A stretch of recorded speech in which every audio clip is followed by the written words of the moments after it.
박수로 하나님께 영광 올려드립니다. 구유에 니었으니라는 제목으로 하나님 말씀을 함께 나누고자 합니다. 세상에서 지금 현 세상에 이 세계 전 세계를 한번 돌아봤을 때에 가장 비싼 방을 한번 찾아보면 몇 가지가 나오는데 그 중에서도 이 스위스 제네바에 있는 윌슨 호텔이 있습니다. 그곳에 이 스위트룸이 있는데 이곳이 가장 비싸다고 할 수 있을 것입니다. 1박에 한 10만 달러 정도의 비용이 들고 세계에서 가장 비싼 호텔 방이다라는 이야기를 듣습니다. 10만 달러라고 하면 1억 몇 천만 원 정도 되겠죠. 하루를 자는데 그만한 이 돈이 드는 아주 비싼 방이라고 할 수 있을 것입니다. 이곳은 12개의 침실이 있고 12개의 욕실이 있고 전용 엘리베이터도 있고 방탄 유리 창이 되어 있고 개인 피트니스 룸도 있고 여러 가지 공간이 최상급의 시설로 되어 있습니다. 자연 경관 너무나 아름답습니다. 그 스위스의 이 제네바의 레만호가 그 앞에 다 펼쳐져 있고요. 또 알프스 산맥의 그 경관을 파노라마 뷰로서 다 바라볼 수가 있는 그런 곳입니다. 이곳에서 이 유명한 사람들이 자신들의 이 휴양을 그곳에서 즐기곤 합니다. 마이크로소프트의 빌 게이츠라든지 수많은 이 영화 배우들, 또 영감을 좀 얻기 원하는 뮤지션들, 이 음악가들, 이런 분들이 그곳에서 이 자연 경관을 바라보면서 많은 영감을 얻어가곤 한다고 합니다. 이런 호텔방, 평범한 사람들은 그곳을 갈 생각도 잘 하지 않습니다만은 가려고 해도 참 엄두가 나지 않는 것이죠. 스위스 여행을 갔는데 만약에 우리에게 이 남은 방이 없고 이 호텔방 하나밖에 없다, 그렇다 할지라도 여기서 묵을 수는 없을 것입니다. 오늘 본문의 말씀을 보게 되면 우리 주님께서 거처할 방이 없습니다. 간절하게 한 방을 찾고 있었습니다. 그렇지만 거처할 방이 없는 것입니다. 아무리 문을 두드려 봐도 누구 하나 열어주는 방이 없었습니다. 당시의 배경 상황을 한번 살펴보면 이렇습니다. 예수님께서는 베들레헴에서 탄생을 하시게 됩니다. 그 당시에 구레뇨가 시리아를 다스리던 시기였고 아스구도 황제가 이 로마의 이 전역을 다스릴 때에 호적을 명령했습니다. 가이사 아구스도 이 사람이 바로 로마 황제입니다. 로마는 각 지역의 총독을 파견해서 다스렸습니다. 이때 구레뇨가 수리아 그리고 유대 지역까지 포함해서 다스리고 있었던 것입니다. 이 아구스도를 소개하자면 주전 31년부터 주전 14년까지의 통치했던 로마의 황제인데 바로 이 재임 기간에 예수께서 탄생하신 것입니다. 아구스도가 실시한 호적 조사의 범위가 성경에서 이 천하라고 되어 있는데 바로 이 천하라는 것이 로마 제국 전역을 의미합니다. 이 인구조사 때의 사람들은 호적하러 각자의 고향으로 돌아가게 됩니다. 요셉의 경우는 다윗의 집 족속이므로 베들레헴으로 갔습니다. 다윗의 집 족속, 이 말이 유다 지파를 의미하는 것이고 유다 지파의 기업이고 또 그곳이 거주하는 곳으로서 베들레헴으로 가게 되는 것입니다. 약혼한 마리아와 함께 호적을 하러 가는데 이 마리아는 이미 잉태를 한 상황입니다. 마리아가 예수님을 낳아서 강보로 싸서 구유에 놓았습니다. 예수님께서 이 강보에 쌓여 구유에 놓이셨습니다. 그 이유가 7절에 등장합니다. 7절에서 이는 여관에 있을 곳이 없음이로라, 이 말씀을 하고 있습니다. 여관에 머무를 방이 없었던 것입니다. 그날 아마 요셉과 마리아는 하루 종일 온종일 절박하게 이 해산할 방을 구했을 것입니다. 주님이 오시던 그날 성탄의 밤에 그 방을 두드리는 그 절박한 노크 소리가 들렸을 것입니다. 주님을 잉태한 마리아가 이 해산할 방이 필요했는데 요셉은 이 잉태한 마리아를 위해서 수도 없이 수많은 이 방을 찾아다녔을 것입니다. 그런데 그 누구도 이 문을 열어줄 생각이 없었던 것입니다. 그때도 그러했지만 지금도 역시 마찬가지입니다. 우리 예수님께서는 문을 두드리고 계십니다. 요한계시록 3장 20절에서 볼지어다 내가 문 밖에 서서 두드리노니라고 하셨습니다. 많은 사람들이 아직도 그 마음의 문을 닫아버린 채 주님을 모시지 않고 있습니다. 오늘 이 본문의 말씀을 보면서 지금 우리는 어떠한가? 이 주님의 두드리심에 대해서 우리가 그 마음을 어떻게 점검 한번 해보고 그 말씀을 한번 함께 묵상해 보고자 하는 것입니다. 먼저 우리가 생각해 볼 것은 왜 많은 사람들이 이 주님의 노크에 응답하지 않을까라는 것입니다.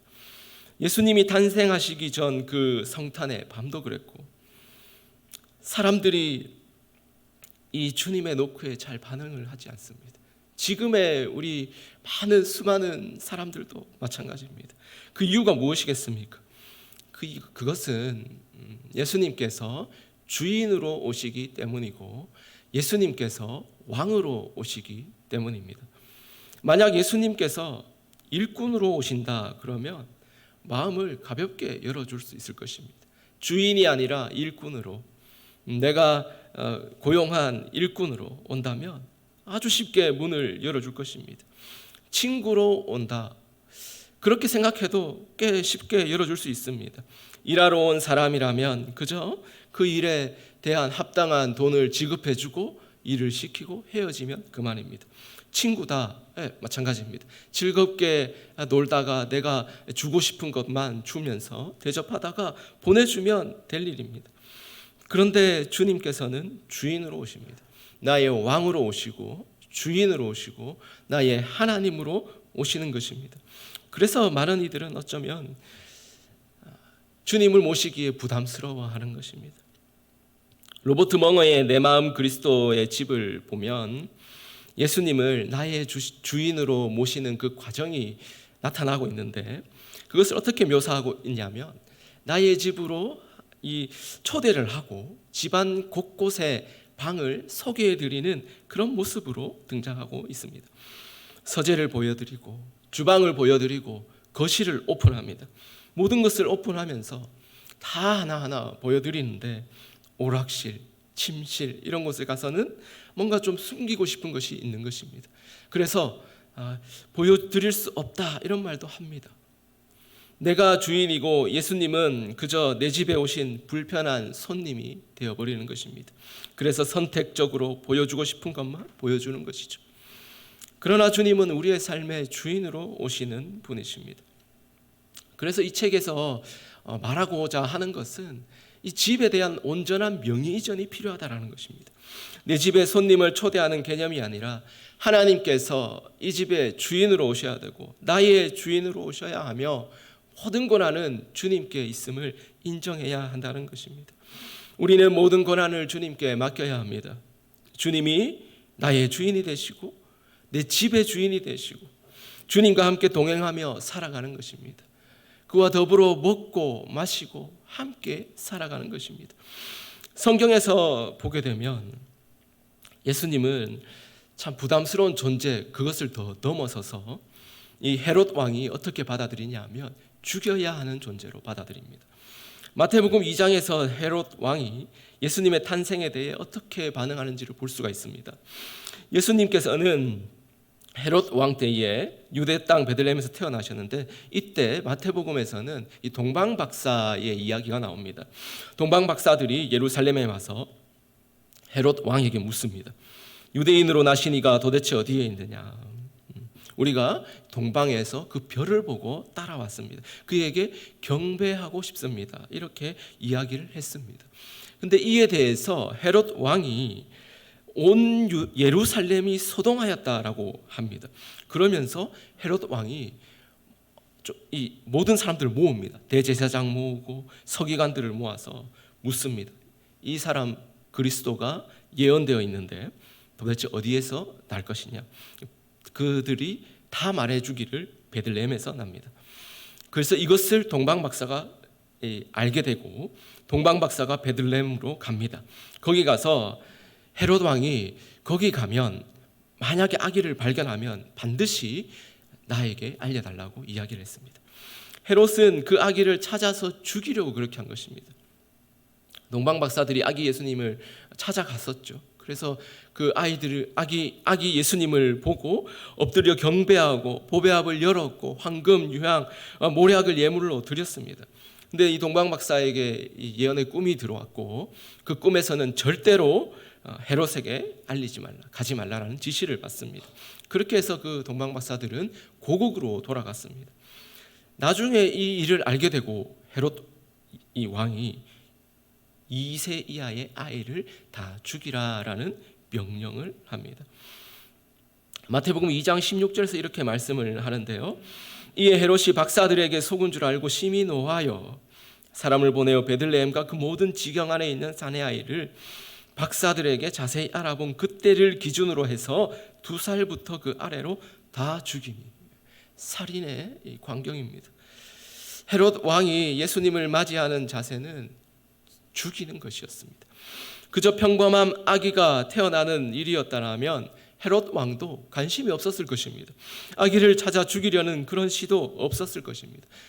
그러나 예수님은 왕으로 오셨습니다. 그분은 이 땅의 주인으로 오셨고 온 세상의 통치자로 오셨으며 우리 인생의 주인으로 오셨습니다. 그분을 우리는 반드시 우리 인생의 주인으로 모셔야 합니다. 그런데 이 왕으로 오셨고 주인으로 오셨는데 우리 주님께서는 악한 왕으로 오신 것이 아닙니다. 선한 왕으로 오셨고 선한 주인으로 오셨고 선한 목자로 오셨고 아름다운 성품을 가지고 오셨습니다. 예수님은 선한 목자로 오셨고 평화의 왕, 샬롬의 왕으로 오셨습니다. 예수님께서 자기 백성을 위해서라면 목숨을 바치시는 선한 목자였습니다. 요한복음 10장 11절에서 말씀합니다. 나는 선한 목자라. 선한 목자는 양들을 위하여 목숨을 버리거니와. 예수님께서는 우리를 위해서 목숨을 버리신 분이십니다. 죄인된 우리의 이 죄를 해결해 주시기 위해서 십자가에 못 박혀 돌아가신 분, 그 일을, 그 사역을 하시기 위해서 예수님께서는 이 땅에 겸손히 내려오신 것입니다. 하나님께서 온 천하 만물을 지으시고 우리 인간을 선하게 창조하셨습니다. 그때에 이 첫사람 아담이 있습니다. 첫사람 아담이 하나님의 정하신 법을 어깁니다. 그 법이 뭐였냐 하면 아주 간단한 것이었습니다. 이 에덴 동산에 모든 것을 허락해 주지만 단 한 가지만 그 선을 그어 주시는데 선악과는 먹지 말라, 이것이었습니다. 근데 그 법을 어기게 됨으로써 하나님과의 관계가 단절되고 죄가 우리 인류에 들어오게 된 것입니다.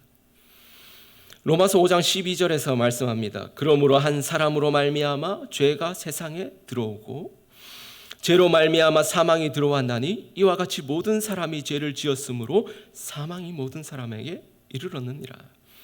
그러나 하나님께서 이 문제를 해결해 주시기 위해서 또 한 사람을 보내시는 것입니다. 바로 예수 그리스도십니다. 로마서 5장 19절 말씀입니다.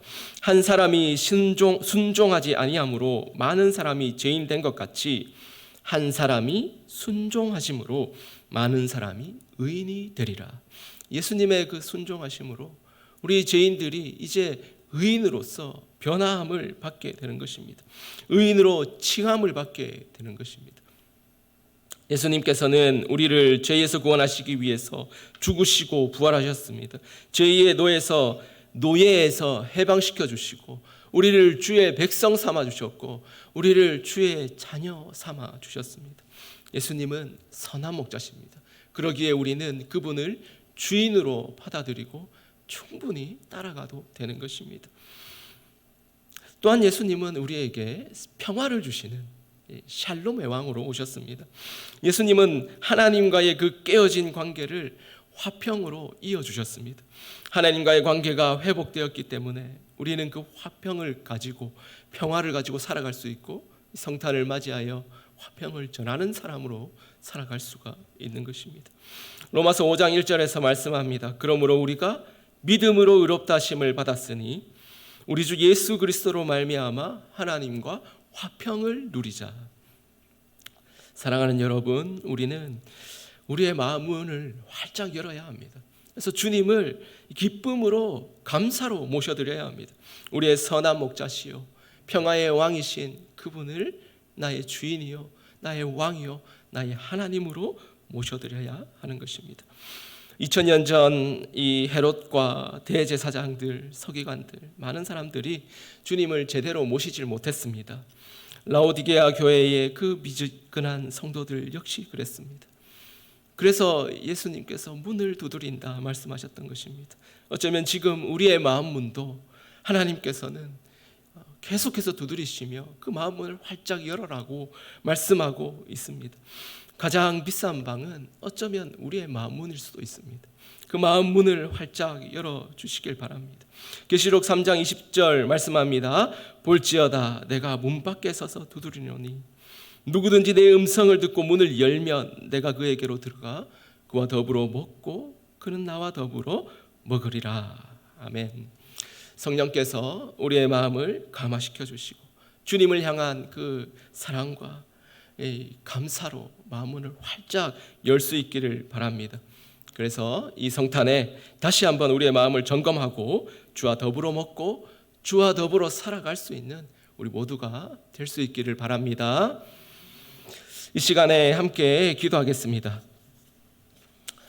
하나님께서 우리의 마음을 감동시켜 주시고 감화시켜 주셔서 이 성탄의 계절 가운데에 꼭 주님을 향한 주되심, 주인 되심을 다시 한번 점검하고 하나님과 함께 평생을 동행하며 살아가겠습니다.